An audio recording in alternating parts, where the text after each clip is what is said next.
Welcome to the Circuit of Success Podcast. The Circuit of Success Podcast. With your host, Brett Gilliland. Brett Gilliland, Visionary Wealth Advisory.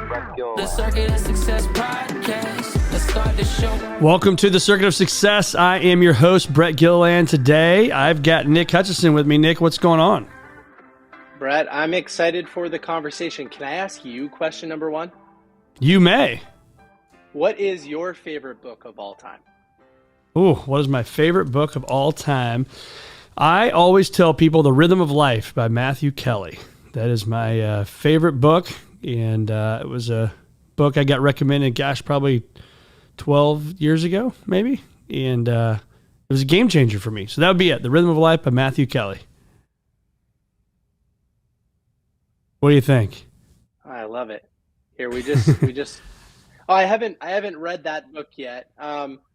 I do own a Matthew Kelly book. It's not that one, and it was a book that I had read a number of years ago. But I love to hear it. Awesome. Yeah, it's a great book, man. So check it out. So you are the force behind Book Thinkers, and people that listen to this podcast, they hear me talk about, every day reading 10 pages minimally.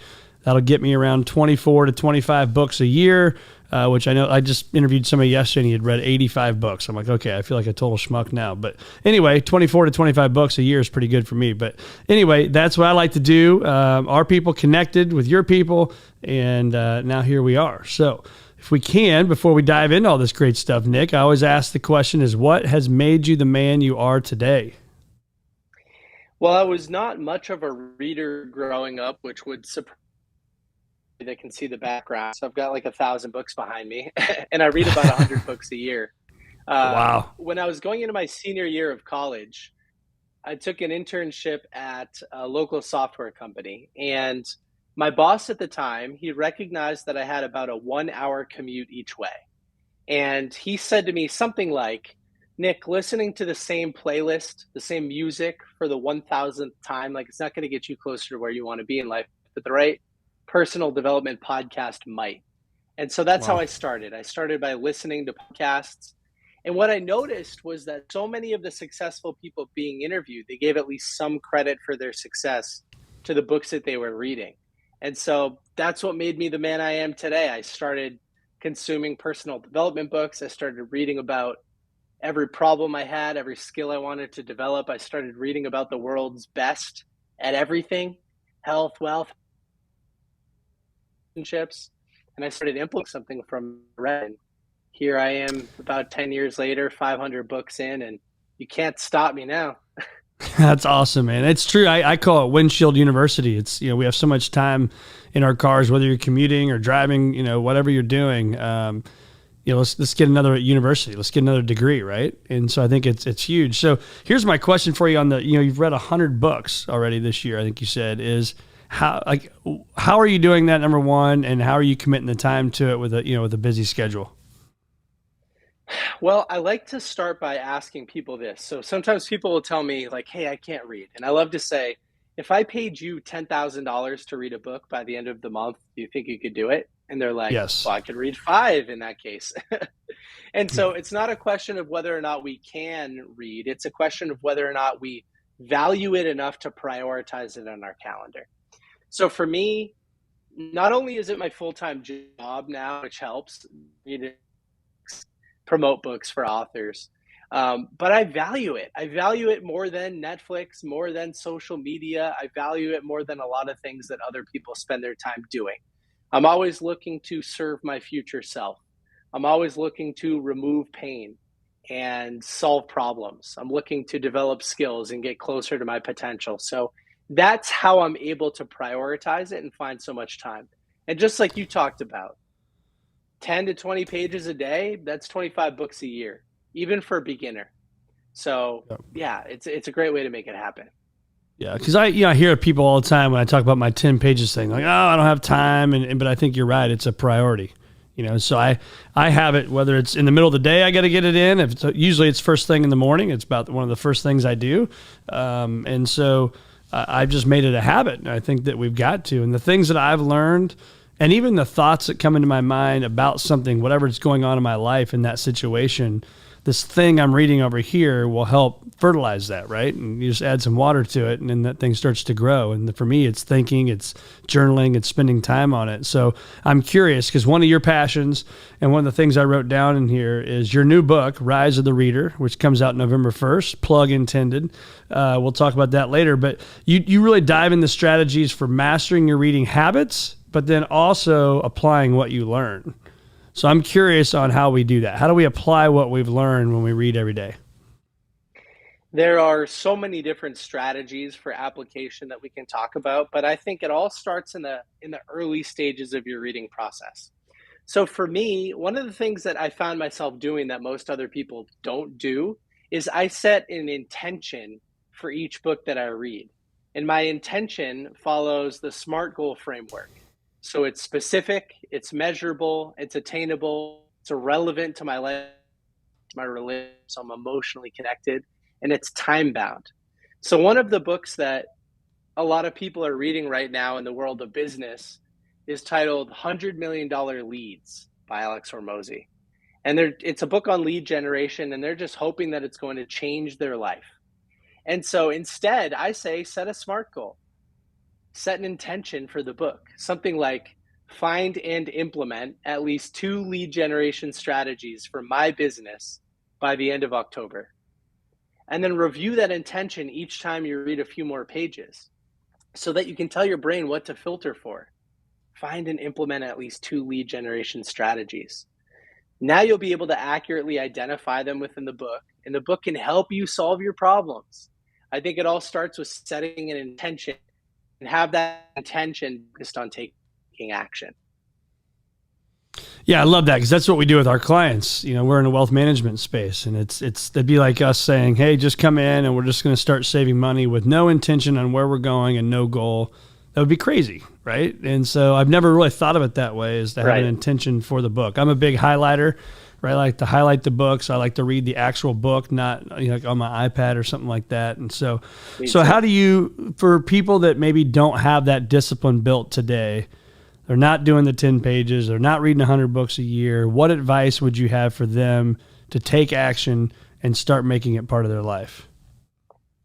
Yeah, I would say pause for 5 minutes before you start the book. And at this point, you should know what the book is about.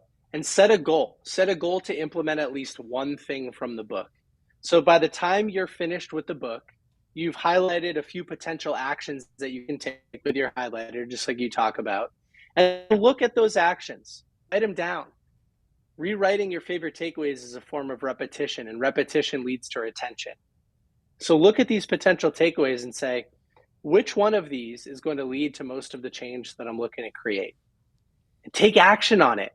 There's a Napoleon Hill quote that I love. It says, action is the real measure of intelligence. It's not sitting back and debating things and having a great vocabulary. It's the person who chooses to implement what they've learned, creates a behavior change, turns it into a habit, and then wakes up as a wildly different person 10 years from now. And so that's it. Just one thing from every single book that you read. And are you writing those down? Are you a writer downer guy? Are you a journal guy? Like how are you doing that? Yeah, so typically let's say I read a book on lead generation, using that example, and I've set an intention to find and implement at least 2 things. I'll probably have 15 potential. So at the end of the book, I go through and I reread those 15 things that I highlighted, and I will rewrite all of them into a list. And I'll say, here are the potential actions that I can take. What 20% of these will create 80% of the change that I'm looking for? The highest leveraged activities. Not every activity is created equal.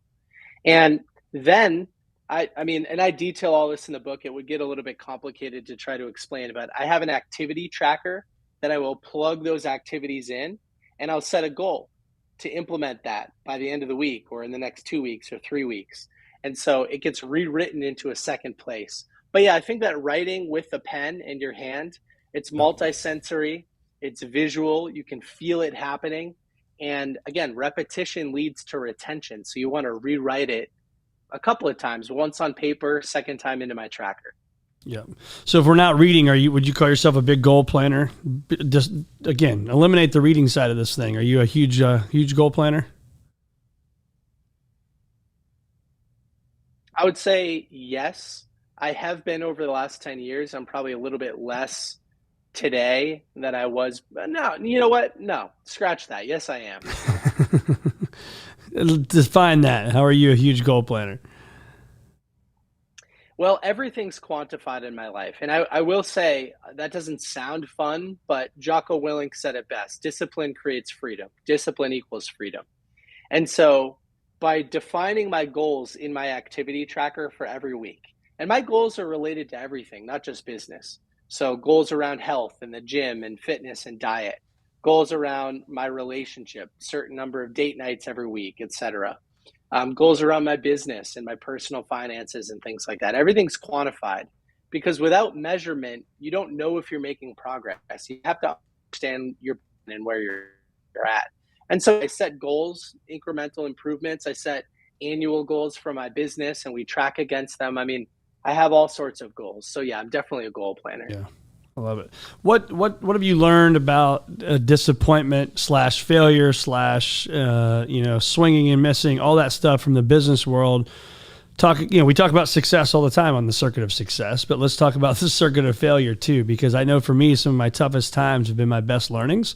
So what are some of those that you feel like sharing today? Well, I've learned that the US public education system has it backwards because when I was younger, I was taught that failure was a bad thing. I was taught to avoid failure, avoid criticism, and I was never really coached, right? But then I started playing sports. And in sports, when you make an error or you have an issue or you miss a block or whatever, your coach comes over and tells you how to handle it better next time. And I think that's what happens in business. Right. Fail and you iterate, you make progress.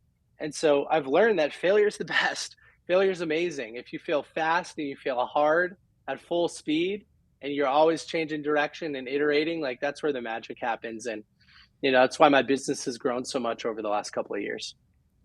When you look at your growth and you look at talking about the funnels and the leads and all that stuff, I mean, one, branding's important, but number two, how are you getting out there and making sure people are seeing your stuff? Like what's the secret sauce in there, if you will, to help people learn from you and how you've grown your business? Yeah, we do about 1 million organic impressions a month on Instagram right now. And it's because we create valuable content. I think that's the hack. You have to be of service and you have to provide value to your audience. I mean, on top of that, I'm networked with a lot of names in the space. And so I sort of borrow their credibility and I display that in front of my community. And, they're re-sharing content and we're providing value to them. So that kind of helps a lot. Getting in front of an audience that's already been created that sort of mirrors your audience is a good way to make that happen too. Yeah, I saw that you had people on your podcast, Grant Cardone, Lewis Howes, Alex Hormozy. I mean, those are some big names. Yeah, absolutely. So we just try to provide value to those guys and then in return, try to get in front of their audience a little bit as a result. And they all have big audiences and they spend a lot of money to build those audiences. So it's a great way to get in front of more people. So what you asked me about my favorite book, I'll ask you that question here in a second, but I find myself, if I'm not engaged in a book, I committed in April 2016 to start reading cover to cover because I was the guy that had the book on the nightstand. I'd read 20, 30 pages. I was kind of bored. And then it would stay in the nightstand for a while. Then it goes in the drawer and then you never see the book again, right? And I'm like, I'm done with this. I got to read cover to cover. So I find myself sometimes struggling with reading a full book if I'm not totally engaged with it. And I still do it, but it takes me longer than I should, and that's probably why I don't read more books. So what is your process like with that? If you're 40 pages in and the book sucks, in your opinion, what are you doing with it? There's a great rule called the rule of 100. So it says take the number 100, subtract your age, and that's how many pages you have to read before you can put down a book. So for me, I'm 29. I have to read at least 71 pages before I can put down a bad book. It's just a rule, a framework to make sure that you kind of stay consistent. The older you get, the less you have to read because the wiser you have become. So I think about it like that. I think life is too short to read a bad book and to force yourself all the way through it. I used to read cover to cover every single word. I realized I'm not optimizing for finishing a book. That's not the goal. The goal is to implement something. And if this book isn't going to be it for me, like I thought it was going to solve a problem and it's clearly not going to, like I've given myself the space to move on these days. Yeah. I like that. So I got to read 55 pages in a book basically before I give up on it. Yep. There you go. That's about where I'm at anyway. I'm 45, so 55, we're good to go. Yeah, but then it's like, man, it sucks. I want that book. I put them all on my bookshelf. I've got them labeled to the year they are, and I want to read it cover to cover. And now I just wasted my time. And I'm competitive, and I like to check the box that I've read that book. Any good apps? Any good apps that you recommend people use to help with reading, or like meaning tracking it and keeping score? I've actually tried to build some in the past because I don't love any of the ones that are currently out there. Better. I'm not a fan of Goodreads, not a fan of Readwise, not a fan of any of the book summary applications. But for note taking, I do use Evernote. So I think Evernote's a great platform for categorizing my favorite takeaways from some of the books that I've read. My use of the platform has gone up and down over time, but yeah, that's a great app. And then, for in general, for making sure that you read, just set a daily reminder. Like if you're waking up at 7 and you want to get your 10 pages done in the morning, just, hey Siri, set a goal for reading 10 pages every morning and remind me at 7 a.m. or whatever. And those little nudges will help you be consistent. Yeah. I use the app Basmo. Have you heard of that one? No.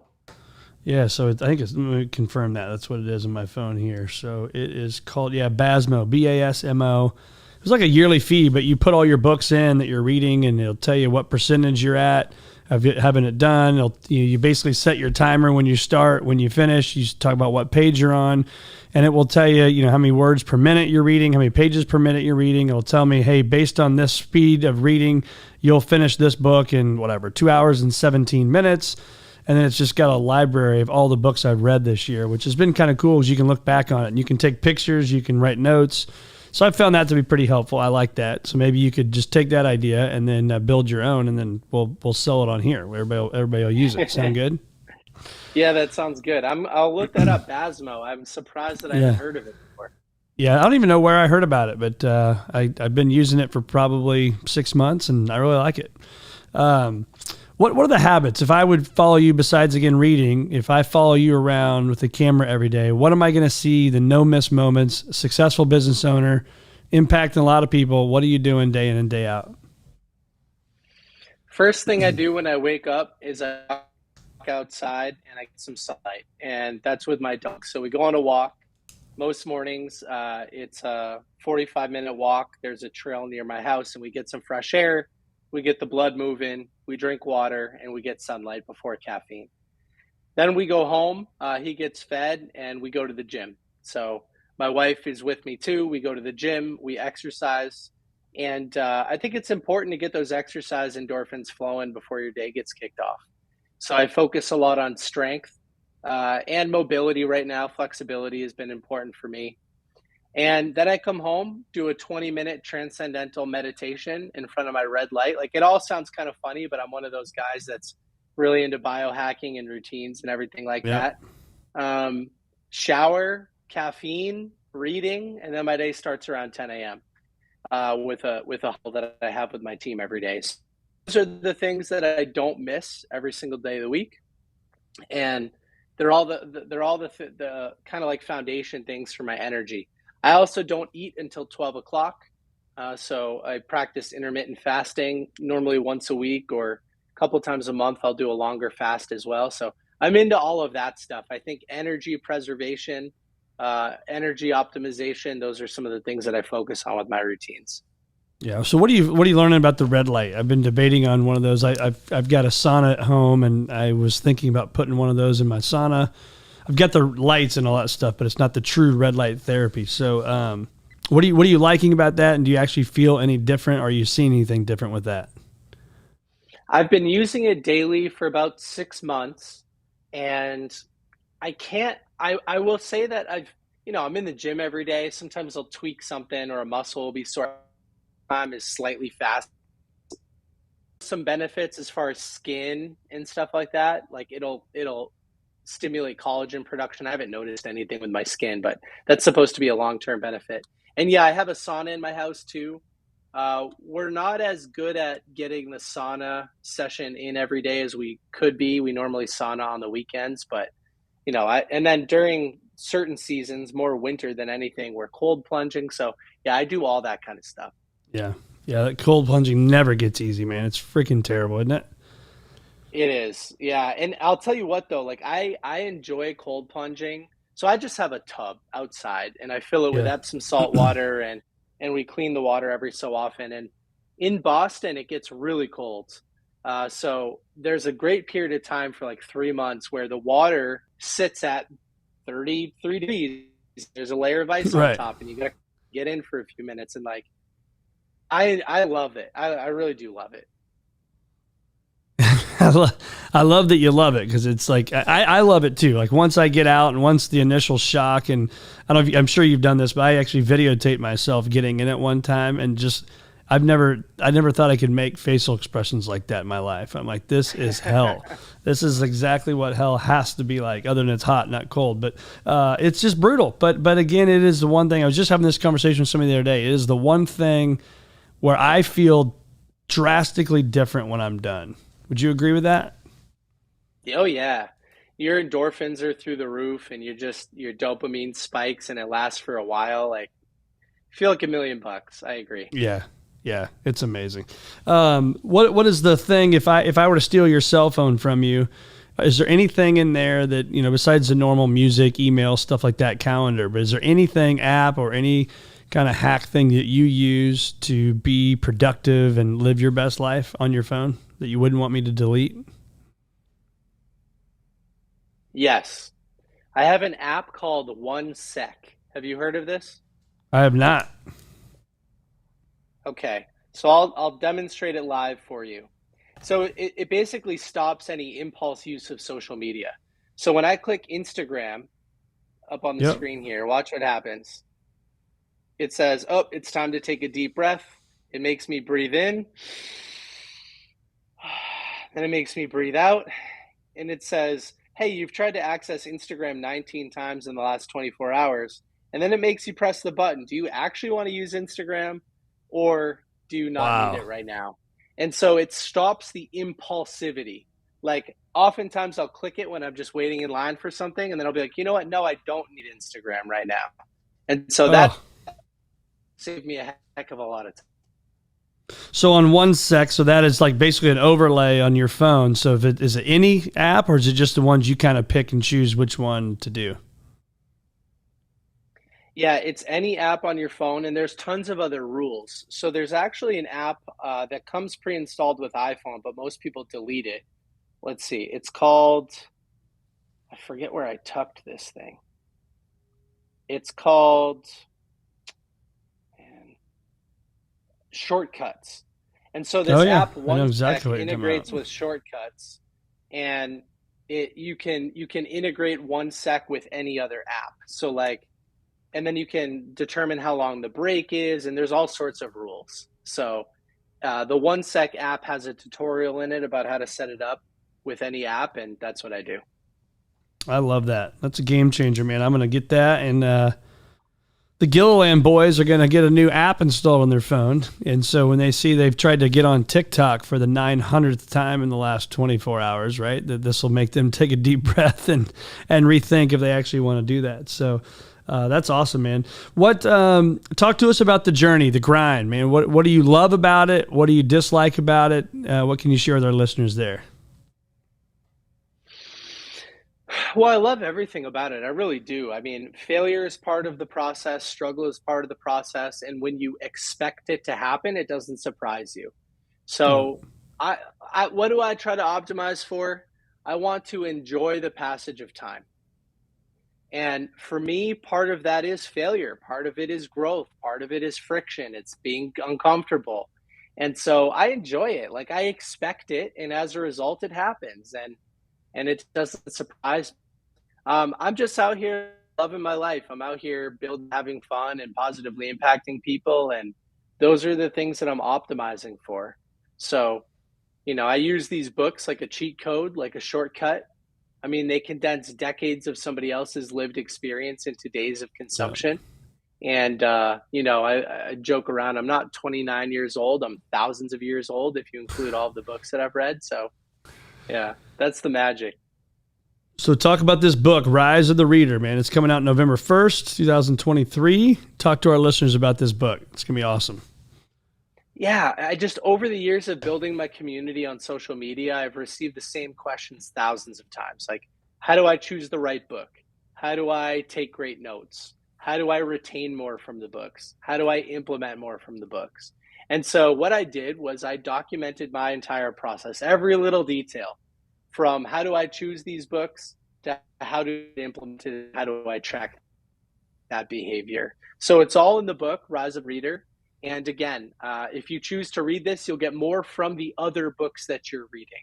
That's the promise. I like that. And where can our listeners find more of it? Yeah, if you go to Book Thinkers, so spelled just like it sounds, Book Thinkers on Instagram, that's our most active community. Like I said, we do about impressions a month over there, and that's where you can connect with a ton of cool people. And then from there are links in the bio to the book and to our websites and everything else. So Book Thinkers, go in there now. We're going to do we're going to have a little fun. There we are. All right, we're going to play a little game here. Pick a number between 1 and 10. 7. All right, now between 1 and 3. 2. All right. It says this book helps you develop and implement, and it's Atomic Habits by James Clear. So talk to us about that. What made you make that post right there? Well, I don't manage our Instagram channel anymore, but Atomic Habits has sold 10 million copies since it came out. Clearly, people have an issue controlling their own behavior, and so they're looking for habit creation, how to undo bad habits, how to install good habits. And Atomic Habits is the best. I mean, James Clear wrote a very simple, actionable book. Almost everybody that reads it finds something of value in it. And I think, like, there's a great quote from the book that I've always remembered. James says something like, every action you take today is a vote for the person you're becoming. And so if you want a different future, to take different actions today, you have to change your votes. And that book will help you do it. I love that. I mean, you got a lot of people I follow on here. You got like 27 mutual followers. So that's it's good stuff. I like this. Talk about fears, man. How many of the fears you've put in your mind have actually blown up to the magnitude you put them in your mind to be? None of them. I think we spend a lot of time. Yeah, we spend a lot of time. We spend a lot of time creating fake stories and amplifying fake situations that never come to fruition, and that holds us back in a big way. So, yeah, when I was younger, I had a lot of social anxiety. I had a lot of fear. I even had fear in sports when I was growing up, and none of it ever came to fruition. But the more you grow and the more uncomfortable you are, the less uncomfortable you become. I think, like, through exposure, you become desensitized to things that previously created fear. So, yeah. And again, I think failure is part of the process. So you can't let it surprise you. And failure is so beautiful. Like, it's so optimistic because it teaches you what not to do. And that gets you a little bit closer to what to do. So, yeah. But what do you say to that person that's listening to this right now and they're like, whatever, man, you're full of, whatever, Nick, it's not beautiful. It sucks. It's, I don't know if I'm going to make, I just had this happen today, a business owner. It's like, man, I laid in bed all night last night. I'm in this spot, he's stressed. He's thinking about some stuff financially. And, so that guy probably isn't going to agree in that moment when you're up all night and you're stressed out that it's beautiful. It's easy to say, and I agree with you. So I'm not saying I don't agree with you. But how? How does it become beautiful? How do you, when it does suck really bad in the moment, how do you get out of it and try to spin that thinking to where it's beautiful? I say a couple of things. Oftentimes we think that our pain is unique to us. But the reality is about 100 billion people have lived before us, 100 billion, history of humanity. Millions of those people have documented their life experience in the form of a book. So they've condensed decades of lived experience, everything they did to overcome their problems, and they put it all in the book right there for you. Thousands of those books are probably related to the same problems that that person is facing today, your client. Yep. And so if you can slow things down, realize that it's not unique to you. Everybody goes through this. But the roadmap, there is a solution. Other people have found a way to solve this same problem, the financial anxiety, the scarcity mindset, whatever it is. And if you can spend $20 in a few hours of your time and slow things down, you can avoid dealing with that for the rest of your life by reading and implementing the right book. Said another way, if you deal with something on a daily basis, over the next 30 years, you'll deal with it 11,000 times, 365 times 30. Mm-hmm. So spend the next 100 days figuring it out so that the next 10,900 days, you don't have to deal with it. I would say be more logical, less emotional, like talk about these facts. Yeah, it does stink. Like I've been in a lot of bad situations with business where I didn't know if I was going to make payroll or whatever. Now I think when those situations pop up, I just have the experience of having gone through it so many that it's just like, this is part of the problem. Other people have it worse. Like they say comparison is the thief of joy. I think comparison creates joy when you look at people that are in worse circumstances. So I use that tool a lot as well to kind of slow things down. Yeah, I think that's great perspective, man, and great wisdom, actually. Because I agree. When I started this podcast 6.5 years ago, I've asked that question to 300 plus people, right? I mean, the fears you put in your mind blow up to the magnitude you put them in your mind to be. Most of them do exactly what you did. You smile, you say zero. And for me, that's built this massive belief that the fears I've put in my mind over my lifetime, I can say none of them have come true, right? And I can also say the 300 plus people, the hundreds of books I've read, you're learning from that, man. So like the podcasts you read, the people you surround yourself with, the books you read, those things. Yeah, absolutely. Sorry, I know our internet connection is going in and out a little bit. But yes, it is. Sorry, I don't know why that is. I mean, yes. All good. Yes, absolutely. And I read a book a number of years ago called The Top 5 Regrets of the Dying by Bronnie Ware. And she was an end-of-life palliative care nurse, meaning she would spend the last couple of weeks or maybe days with somebody before they passed away, talking with them, helping them transition. And she realized that everybody dies with a ton of regret. And the number one regret is essentially living a life based on other people's expectations of them instead of their own, like playing a smaller game, not taking risk, ending up wishing they had. And I just won't accept that for myself. Like, I think the pain of regret hurts a lot more than the pain of fear or being uncomfortable in the short term, right? Like, in order to live my dream life, that's just that it's part of the process. Like it happens. Everybody faces it. So for me, I would rather avoid regret, but be uncomfortable in the short term than like have this permanent regret of not doing more with my life, you know? Yep. Well, I've said this for years too, is regret weighs tons, discipline weighs ounces, you know? Yeah, exactly. So I also talk about our attitude defines where we go. Our discipline decides how fast we get there. And so, and you mentioned it earlier about discipline, right? So, however, how much more discipline we can get, I don't know, man. But it's for me, it's put it on your calendar, schedule it, make things happen, take action, but also be clear about where you're going, right? Have clarity about your plans and your future. And sometimes it's easier to find that discipline. So, again, you asked me this question to start with, but I'll ask you now. So what are your favorite books? Top 1, 2, 3 books you'd recommend for people? The book that's had the biggest impact on the life that I live today and the joy that I experience on a daily basis is The 4-Hour Workweek by Tim Ferriss. That book helped me really design my lifestyle. I have a remote business. I travel internationally a lot. I've spent time in 25 different countries over the last 5 years with my wife, sometimes for up to a few months at a time. I have a remote business that has 10 people on the team, but everybody's in a different location. And it's all a result of that book. Book number 2, $100 Million Offers by Alex Hormozy, added an additional 6 figures of revenue to my small business, which is pretty significant. And it's all offer creation and sales, essentially. And then The Compound Effect by Darren Hardy is book number 3. Yeah. Small steps in the right direction over a long period of time. That's the name of the game. So when you talk about fear, there were a couple points where I wanted to maybe mention just bite size. Like, how do you eat an elephant? One bite at a time.